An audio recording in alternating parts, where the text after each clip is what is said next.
Uh, Honey mead today. Probably be a cherry mead when we're done, back sweetening. But pH check. We're at 8. We're way too high. So I'm going to get my pH balancer out here.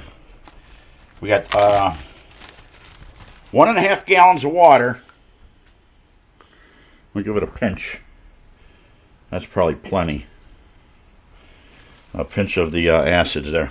We have 1.5 gallons of water in here. We just boiled, got rid of the chloramine and the chlorine's in it. And now we're testing pH level. Of course, I got to stir that water, and we're going to get the pH level set, and then we're going to dump the honey in there, and we'll cool it down. We'll get this show on the road here. We'll show you how we do that. 1.5 gallons we start with. We boil that down. I have 2 gallons of cold water in the fridge that we put in here later to cool it down to get to pitch in the yeast temperature. So that's what we're going to do. Orange blossom honey I'm putting in the kettle up to my mark to fill it up here. We're letting it dump out here. It's like it's coming out like honey. So it's going to take quite a while. I figured I'll just let it drain naturally. Oh God, if this cover came off, I'd be in trouble. Boy, oh boy, oh boy. I hope that don't happen. And she's coming out. She's coming out bit by bit. She's really thick up in there. I'm going to turn my graduation mark this way, so I know when I got the full, this goes with 12. Oh, we're going to go with about 1.5 gallons of orange blossom honey is 16 pounds of honey in this batch. And I hope we got enough. She's coming out slow. I'll probably have to take the cover off. But I have a mark in the kettle, so I know, oh boy, we're going to be splashing. A mark in the kettle so I know when we got the full 1.5 gallons of honey in here.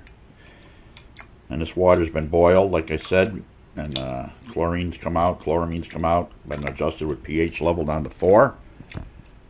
And some yeast energizer's been put in there already. Boy, she's coming out thick, even though I heated this up.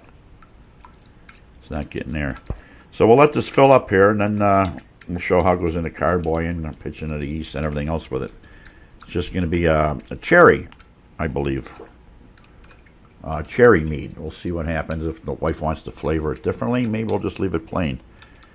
If the honey ever finishes coming out of the barrel here. And it's better than just holding the bucket by yourself. It'll come out naturally like this.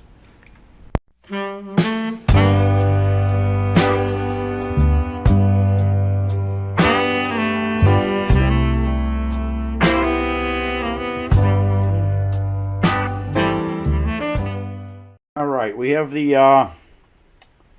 mead. It's going to probably be a cherry mead if we back sweeten it with that stuff. I'm not sure yet. That's what it looks like in the carboy. I usually do it in a bucket.